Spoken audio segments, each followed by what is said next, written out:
Express, an international courier service.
Best everyone out, please. Please just stay. Just finish this and we have to only the media. Start. Yeah. Mr. Robby, welcome to India. What is the purpose of your visit over here in India? Well, the United States has over 3 million Indian Americans that can actually vote in the elections. If I am going to be the president of the United States and represent my people are Indian Americans, which means I need to go back and see where they come from and see what they are all about. That's why I am here. I have been doing a world tour. We have been in China. We have been in Paris, France.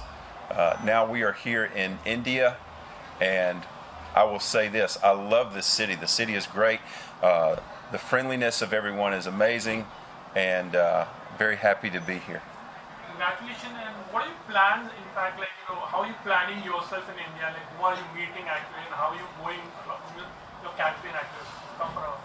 Well, like I said, I know that everybody here in India has friends and family that live in the United States, and so I'm hoping that they're going to spread that word back to all of their friends and family that live in my home country, so that come 2020, when the election rolls around, not only will I be the Democratic Party's nominee for president, but I'll end up winning the White House. What would be working on thing actually? You will be having some plans, like there are some issues what you're going to deal, maybe on a country level or maybe on the total world level, national level. Well, I will say this: we want to make our partnership. Under my administration, we want our partnership with India to be much stronger than it is today. India is the second largest nation in the world, but is the largest democracy. In fact, the United States and India are the two largest democracies in the entire world. So we need to forge a very strong partnership. I've been speaking with some friends just a few minutes ago, as a matter of fact, about how we can take our two countries and truly work on making our not only our countries but the entire planet energy independent as far as renewable energy, when it comes to solar, when it comes to wind, when it comes to harnessing the waves of the ocean, because we only have one planet, okay? And global warming is true. For those of you that wonder if it's true or not, I venture to say all you needed to do is look at the United States the past couple of weeks with Hurricane Irma and Hurricane Harvey, because literally millions of people lost their homes and completely devastated because of it. If you look at the storms today versus the storms 20 years ago, they're way more intense now because of global warming. So we want to reverse those effects, and the only way that we can do it is if we all come together and say enough is enough when it comes to having to rely so much on fossil fuels. So we've got the technology to do it. I believe that India and the United States could forge a great partnership in not only making sure that our two countries are renewable energy independent, but that the entire world is moving in that direction too. I will also say this, that on my first week in office as President of the United States, I will also be putting the United States back into the Paris Climate Agreement. because that again is the direction that we need to go to. We only have one planet, ladies and gentlemen, one planet. There is no planet B that we can move to. So we've got to make sure that we take care of this one so that our children and our grandchildren will have a place to live.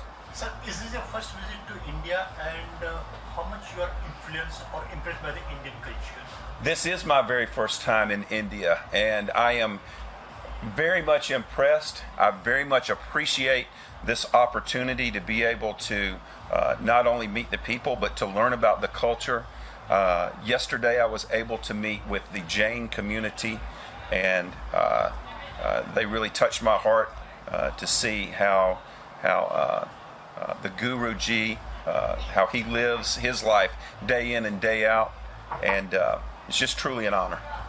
And sir, your views on America versus North Korea, because every day we see on the news channels something is happening, and it's on the verge of something going to explode. Your views? My views are as follows. As the future president of the United States, my first goal is to make sure that the people of the United States remain safe at all times. And whenever a foreign country comes in and they threaten you with war or threaten you with a bomb, that is the first act of war. But I will say this. I take the same approach that the current Secretary of State Tillerson takes, which is diplomacy.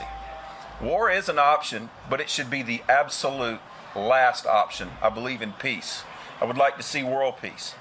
But the only way that that will ever happen is if you've got a strong leader that is going to move in that direction. A lot of people make a lot of money when it comes to war, but we've got to make a lot of money in saving this planet at this point. But I do believe that diplomacy is the best answer for any sort of conflict, so that we can de-escalate the tensions that are there.